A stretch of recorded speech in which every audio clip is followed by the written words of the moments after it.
So many of us live our lives through the eyes of everybody else, where we're not even really living our own life. We're living our lives in correspondence with what we think other people want, what we think other people like, what we think other people will appreciate, will compliment, will think is cool or enough or successful. We're living our lives and it's being determined by what we think everybody else wants from us, not from what we want. We're not living our lives on our terms. We're living our lives, most of us, a lot of the time, live our lives on the terms of what we think other people want from us. Now you take just for instance, somewhere where this could have started is in childhood and during school and really being pushed to, I like in school, all these kids around, I was never in sports. I was never involved with sports, but all these kids around me were involved with sports. And my parents always told me, you don't have to be in sports. Like you can if you want. But all these teachers and all the friends and the friends' parents would always tell me, you got to get involved with sports. You got to do the sports, man. And I didn't want to. I didn't feel called to get on the teams and do the sports and the after school practice and all that. It wasn't my thing. But nevertheless, I felt pressured I felt obligated like I need to get involved with sports because everybody else around me is telling me, and maybe me not wanting to is wrong and them all wanting to is right, so maybe I need to get involved with sports. Or even for an even better example, you think of later in school years of going to college. A lot of us don't even want to go to college. We don't want to go to college. We don't even want to we don't even want to do the thing we're going to college for. But why do we go to college? To make our parents happy, to make society happy. We think it's what we should do.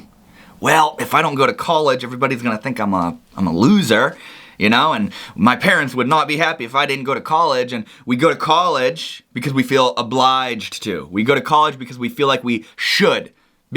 Not because we want to. Obviously there's going to be the people going to college that want to, that are really serious about it and have found something that they're dedicated to and want to do with their lives. But so many of us go to college because we feel obligated to. We want to impress our parents. We want to impress our school teachers. We want to impress our friends, And so much of it is coming out of a fear, an inner chronic anxiety that we have of others disapproving of us.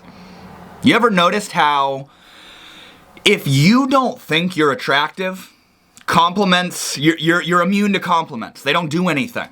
If somebody doesn't think they're pretty and you tell them they're pretty, they're not gonna believe you. And the weird part is they could still crave all that external validation even though it's bouncing right off of them like a bulletproof vest because they don't believe it.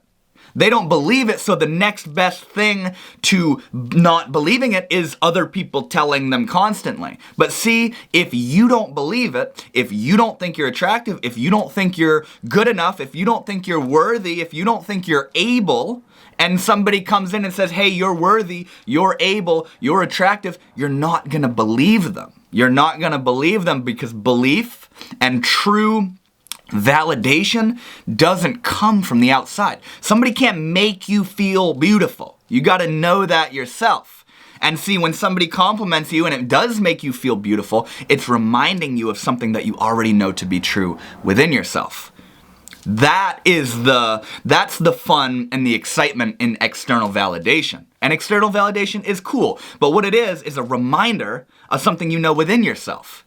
It's a reminder. It's kind of like God reflecting back to you that you're on the right track, But when external validation, like if you believe in something, if you believe it, and somebody reflects it back to you, aka external validation, what it's validating is something that you already know to be true.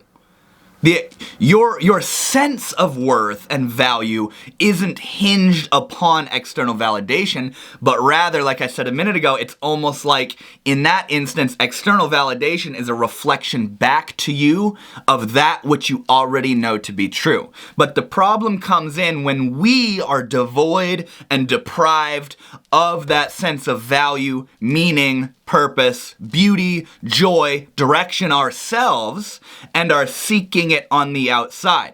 Now, when that's the case, we live our lives like the puppeteer of everybody else. We live our lives like the shadow of everybody else. Where before you do something, before you say something, before you go after something, before you buy new clothes, before you get a new job, before you go to college for X, Y, or Z, you look over your shoulder to see if your friends think it's cool.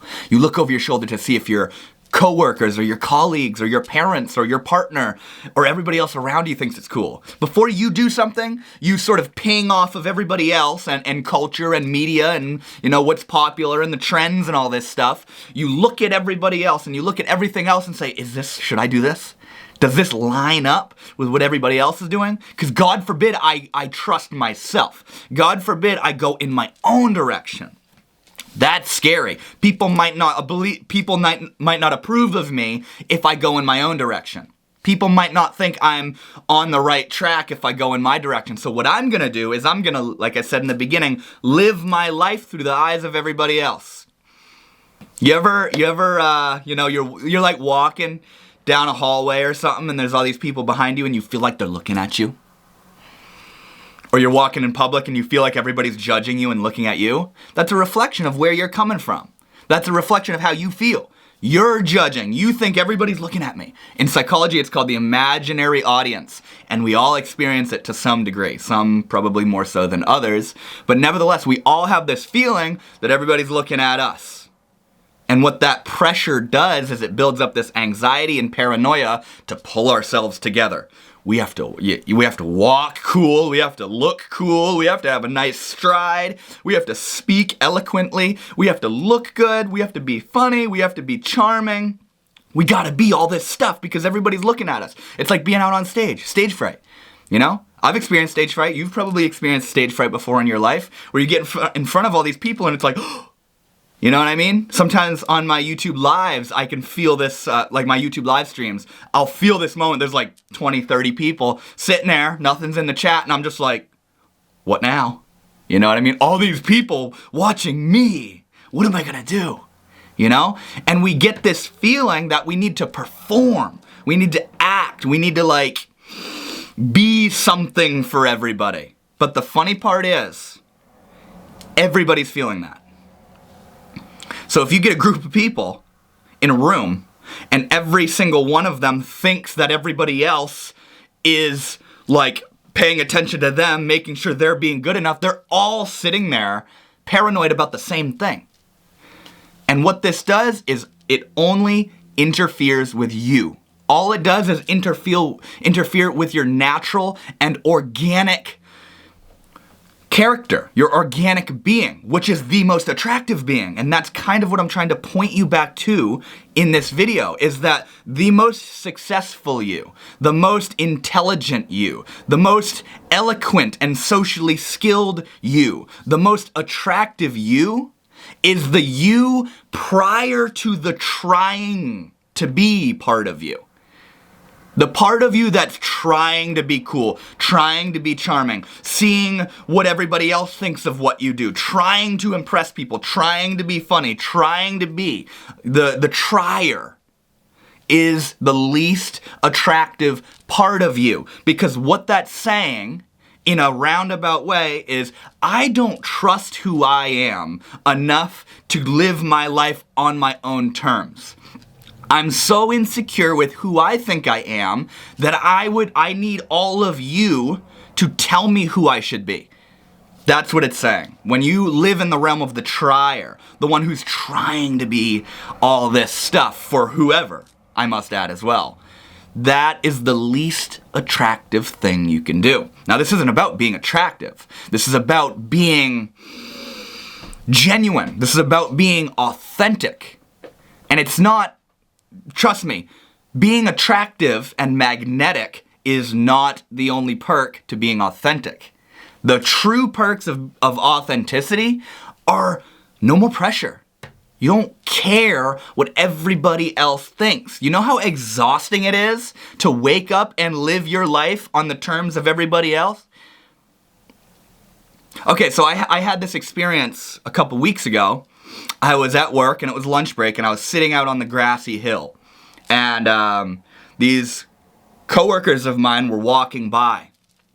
And they were like looking at me and smiling, and they like waved at me and stuff, and I waved at them, and I was just hanging out. It was just me. I was alone. I was just hanging out, sitting on the grass. I think I might have even been like just kind of meditating, just like enjoying nature.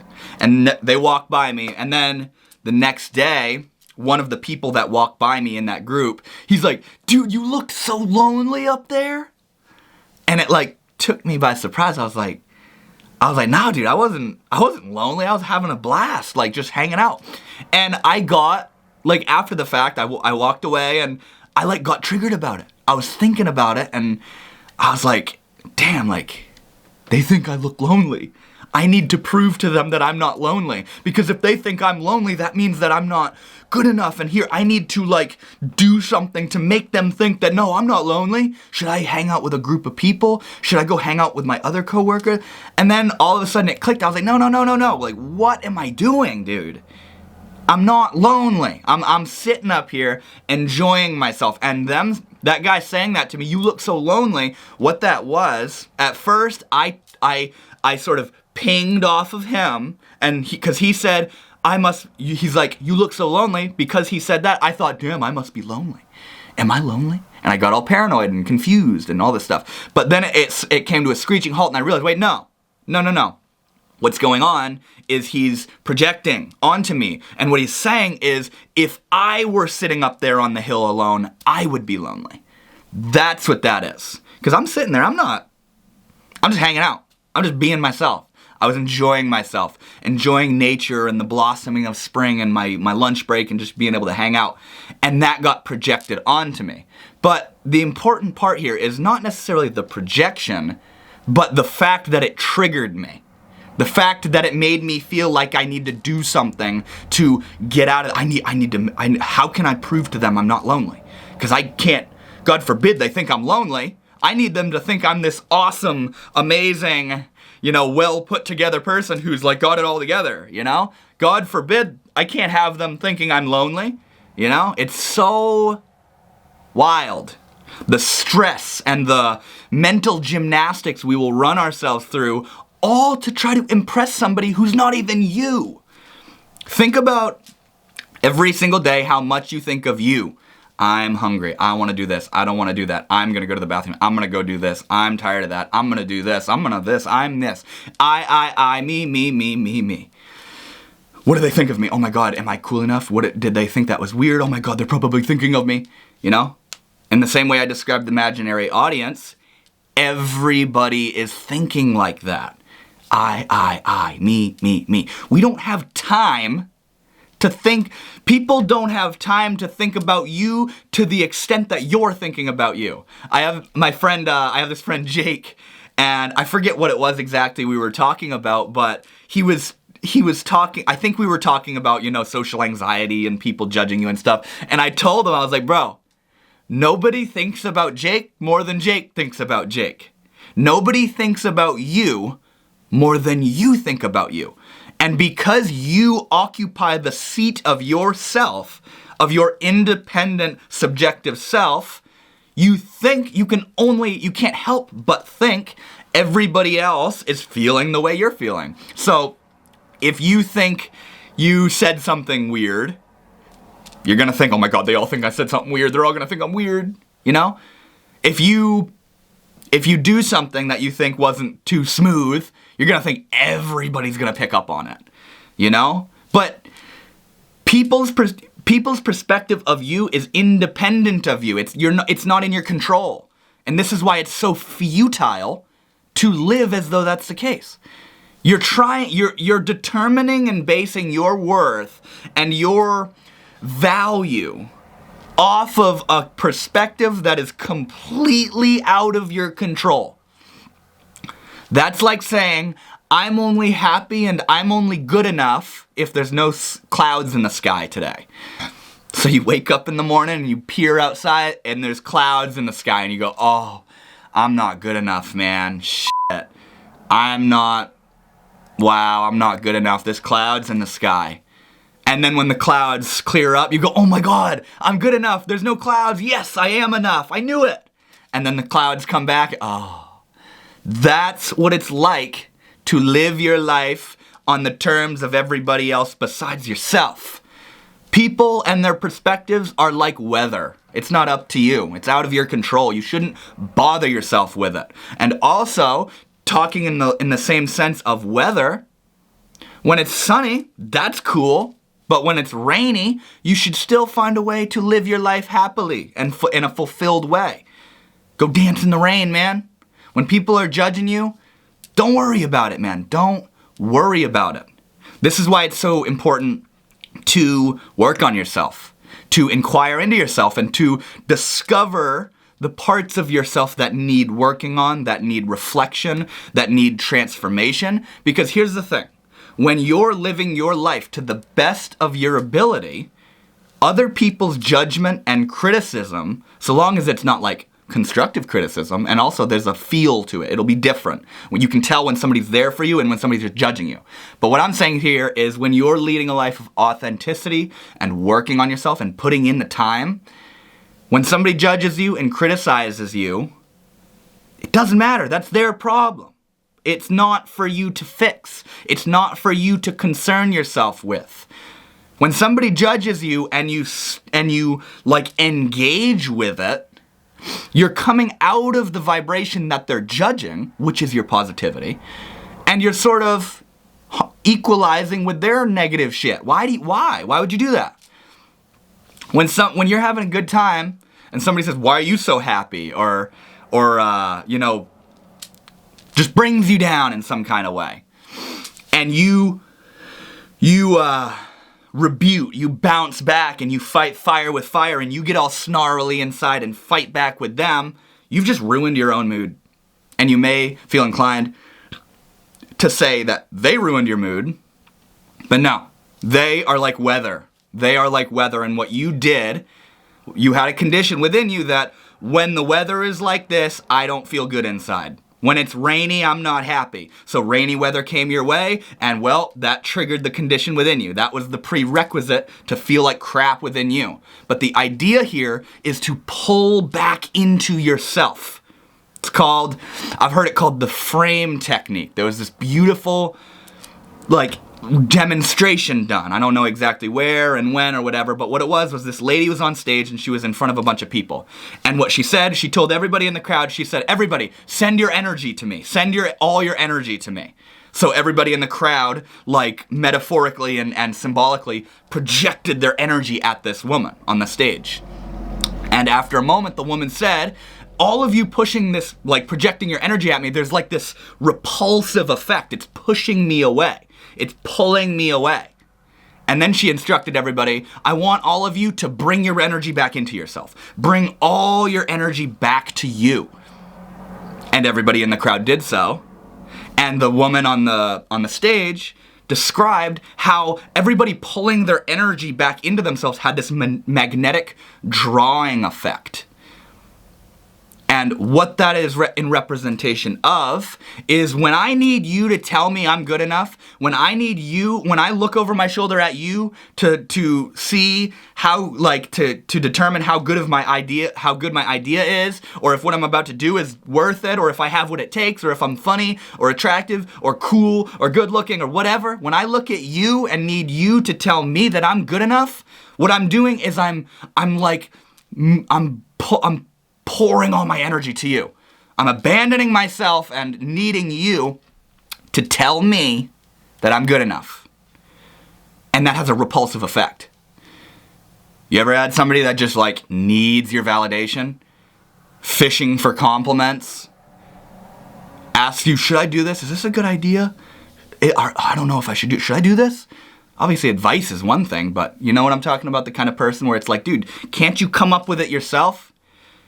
Don't you trust in yourself a little bit? Just a little bit? Don't you think you're beautiful? Why do you need me to tell you you're beautiful? When you need from everybody, there's this desperate seeking energy, and what that does is it's repulsive. So then, when the time comes where you say, "You know what?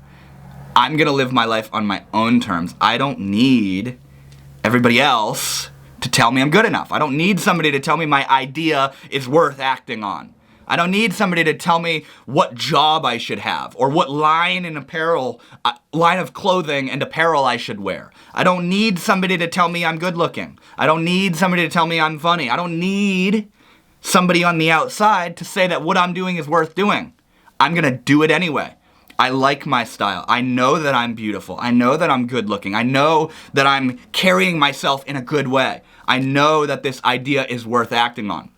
When you do that, there's this drawing the energy back into yourself. And to the extent that you draw the energy back into yourself, directly proportionate to that extent, you will begin to feel more safe within yourself, more relaxed, more easygoing, going with the flow. You don't need the weather to be some sort of way for you to feel good.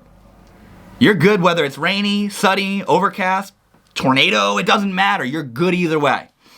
You're good either way. You don't need other people to tell you what you're doing is worth it or not. If you have a good idea and you go and share it with somebody and they say, that's a stupid idea, why buy that? Oh yeah, that's a stupid idea. Damn, that was dumb of me to even think that.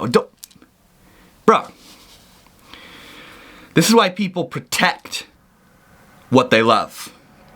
Where you ever get a new relationship and you don't want to tell anybody about it because you don't want it to be tainted, or you have an idea, a passion that you want to act on, and you don't tell anybody about it because they're all going to shit on it. They're all going to say it's stupid and dumb.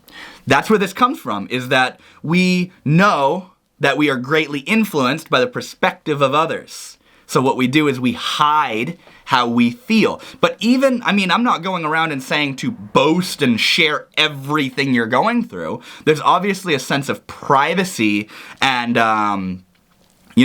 like an intimate it's a personable quality between you and a new partner or you and a dream that you're acting on. Where if you're telling people out of celebration, that's one thing. But if you're telling people out of seeking for approval, where you're going out of yourself looking for all that validation, watch out. Watch out, because that is when their alternate perspective will influence you and completely derail you from the thing that you're doing. Where you may completely scrap the project. Oh my God, friggin' Nancy said it was a stupid idea, so I'm just gonna throw it in the trash. Screw that. Oh my God, I told my coworker about this thing I did and they got really upset with me. Here, maybe I'll just never do it again and just stop doing it. It is absolutely exhausting to live our lives on the terms of everybody else around us. Because why are we putting our power in everybody else? They're not even us. They're not even you. The only one who should have authority over how you feel and what you feel you should do, the ways in which you should act, is you. Don't let other people live your life for you. It's said that if you don't have a plan, you become a part of somebody else's plan. If you don't have a vision, if you don't have a backbone, if you don't have a solid foundation of who you are, what you like, what you don't like, what you won't tolerate, what you want, how you're going to live your life, how you're going to carry yourself. If you don't set that frame, it'll get set for you. You can count on it. And that may even be the case right now, to some extent, maybe greater or lesser, where your life is being determined by the perspective and opinions of other people.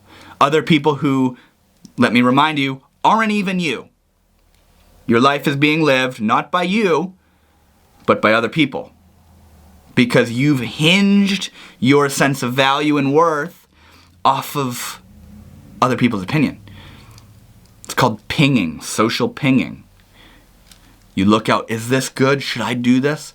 You know how, like if you have a kid, or even maybe if you remember when you were a kid, right before you touch the hot stove, you look, you're looking at to see if your parents are about to tell you it's a stupid idea, because it's not, you shouldn't do it, but you're looking for validation. You're like, is mom there to tell me to not do it? Or you're about to roll in the mud or something, and you kind of you know what I'm saying? You look around to see if anybody's there to tell you about your next step. Or like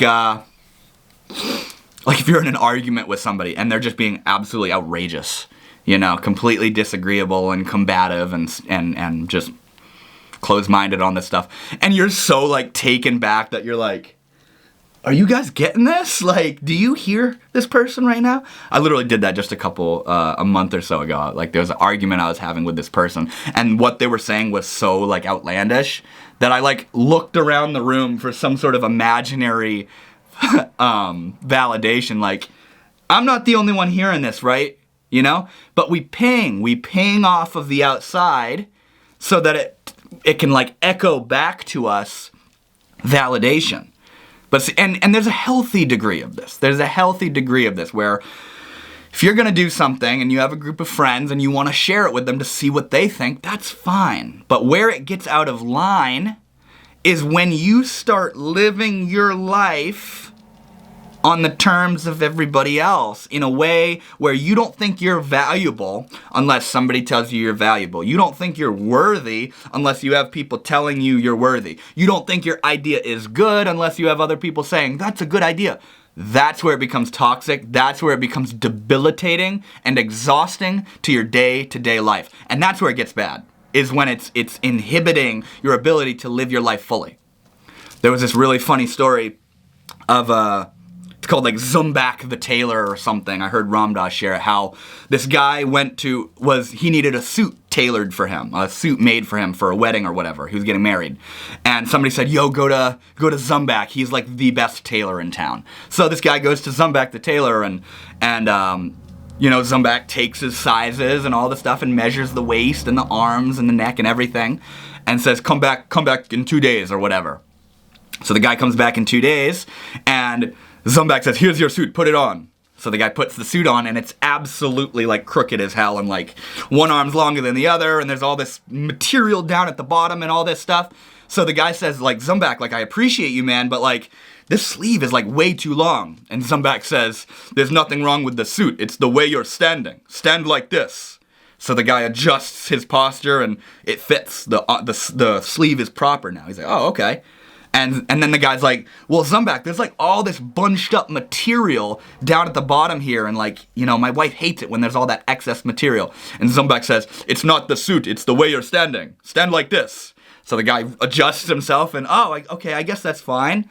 And this goes on where the neck's messed up and he tells Zumbak about it. And Zumbak says, you need to stand like this. The suit is fine. It's not the suit. It's the way you're standing. Stand like this. So once the guy's got it all in order and he's walking around like all just messed up, he gets on this bus and he's sitting down on the bus and somebody says to him, oh my gosh, that suit is amazing. Did Zumbak make that? And the guy in the suit is like, how did you know? You know, all crumpled up. How did you know Zumbak made this? And the guy says, well, only a tailor as skilled as Zumbak could make a suit for somebody as crippled as you are. And it's so funny, man, where it's not the suit, it's the way you're standing. When you wear clothes, when you want to do something, it's not about if you like it, it's about what everybody else is going to think. So if you want to do something and everybody says, you got to stand like this, you know what I mean? So it's not the way you're living your life, it's the way you're responding to the way you're living your life. If you can hear that, where you know, you adjust yourself to accommodate what everybody else is doing. So next thing you know, you're walking around all crippled, when in reality, you're wearing a suit that doesn't fit you. You're living your life on the terms of other people.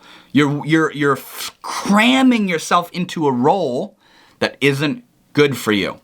So if there's a message I want to put in a nutshell in this video, it's stop living your life through the eyes of everybody else. And I'm telling you, you will feel an immediate liberation of energy. Pull that energy back into you.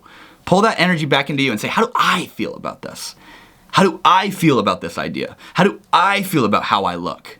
And determining, based off of what the mind says, that may be means for deeper reflection and deeper transformation of your self-image and all that kind of stuff of working on yourself. But stop needing everybody else to tell you what's up. Start developing a sense of authority within yourself alone. Thank you so much for watching this video. I really hope you guys enjoyed. And if you don't mind, before you click off this video, hit the like button because it helps take these videos a long way. And if you like this content, subscribe to my channel because I post stuff like this every week and it means the world to me. So with that said, thank you for watching and I'll see you all in the next video.